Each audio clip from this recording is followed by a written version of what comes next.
Alexandre Pantoja, the UFC flyweight champion, is set to defend his title against number 10 ranked Steve Erceg at UFC 301 in Rio de Janeiro, Brazil. Pantoja, known as the Cannibal, has had an impressive run, winning the title from Brandon Moreno and successfully defending it against Brandon Royval.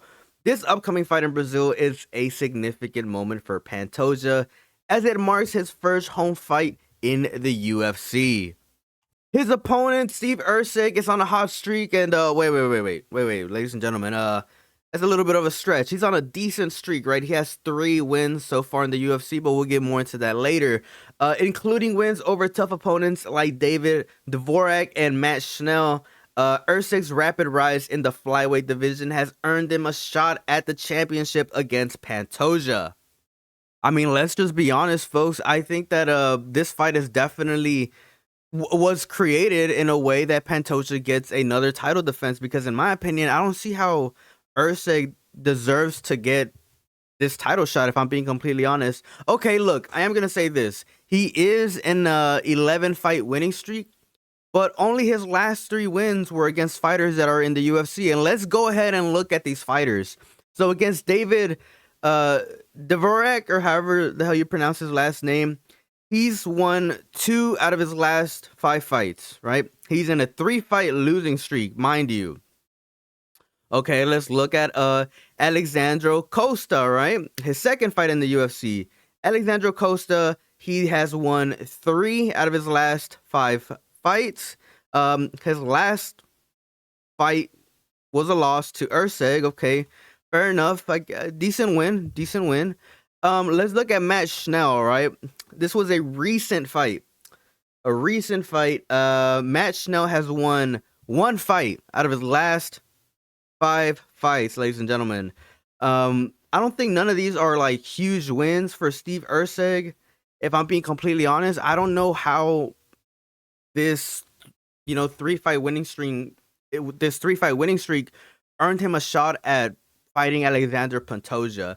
Unless all the other ranked fighters are, already scheduled to have fights sometime in the future, it kind of seems to me like this is a little bit of a throwaway fight, if I'm being completely honest. I don't think that Steve Erceg has enough to beat Alexandre Pantoja.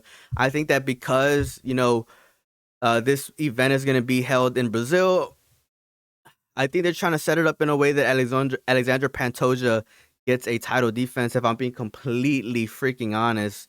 So the way I see this fight going is, I think that Erceg is probably gonna try to make this fight a super high-paced fight, so he could attack Alexandre Pantoja's gas tank. I think against the fight he had against Brandon Royval was kind of exposed a little bit, that Alexandre Pantoja might not have the greatest cardio, if we're being completely honest. He's not a young fighter by any means. But Alexandre Pantoja is a fighter that's still fighting in his prime. But yeah, I think the fight that he had against Brandon Royval was pretty good indicator that Alexandre Pantoja was kind of gassing throughout the rounds. Whenever he took down Brandon Royval, he kind of just laid on top of him and wasn't looking to advance those positions.